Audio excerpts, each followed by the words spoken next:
4-5 ദിവസം കൂടി അത് തുടരുക തന്നെ ചെയ്യും. സംസ്ഥാനത്തിൻ്റെ വിവിധ ഭാഗങ്ങളിലായി പരക്കെ മഴ പെയ്ച്ചിട്ടുണ്ട്. പരക്കെ മഴ പെയ്തിട്ടുണ്ടെന്ന് മാത്രമല്ല, പരക്കെ പെയ്ത മഴയ്ക്കകത്ത് ഏറ്റവും പ്രധാനപ്പെട്ട നാശനഷ്ടങ്ങൾ ഉണ്ടായിട്ടുള്ളത് മരങ്ങൾ കടപുഴകി വീഴുകയും അത് പലപ്പോഴും വിവിധങ്ങളായിട്ടുള്ള വീടുകളുടെ മീതെ വരികയും ഒക്കെ ചെയ്തിട്ടുള്ള ഒരു പൊതുവായിട്ടുള്ള സ്ഥിതി കാണാനുണ്ട്. 586 വീടുകൾ ഭാഗികമായും 21 വീടുകൾ പൂർണ്ണമായും തകർന്നു എന്ന വിവരമാണ് നമുക്ക് പ്രാഥമികമായി റവന്യൂവിന് ലഭ്യമായിട്ടുള്ള അറിവുകൾ വെച്ച് ബോധ്യപ്പെടുന്നത്.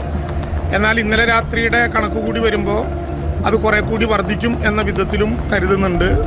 നാശനഷ്ടങ്ങളുടെ ഭാഗമായിട്ടുള്ള നഷ്ടപരിഹാരം ഉൾപ്പെടെയുള്ള സംവിധാനങ്ങൾ കൊടുക്കുന്നതിന് വേണ്ടി അതുമായി ബന്ധപ്പെട്ട കൃത്യമായിട്ടുള്ള പരിശോധനയും, സ്വാഭാവികമായിട്ടും റവന്യൂവിൽ പരാതി ലഭ്യമാകണം, സ്ഥലം പരിശോധിക്കണം, തുടർന്ന് LSTDയുടെ എഞ്ചിനീയർമാർ നഷ്ടപരിഹാരം നിശ്ചയിക്കണം. ആ നടപടിക്രമങ്ങൾ അങ്ങനെ മുന്നോട്ട് പോവുകയും ചെയ്യുന്നു.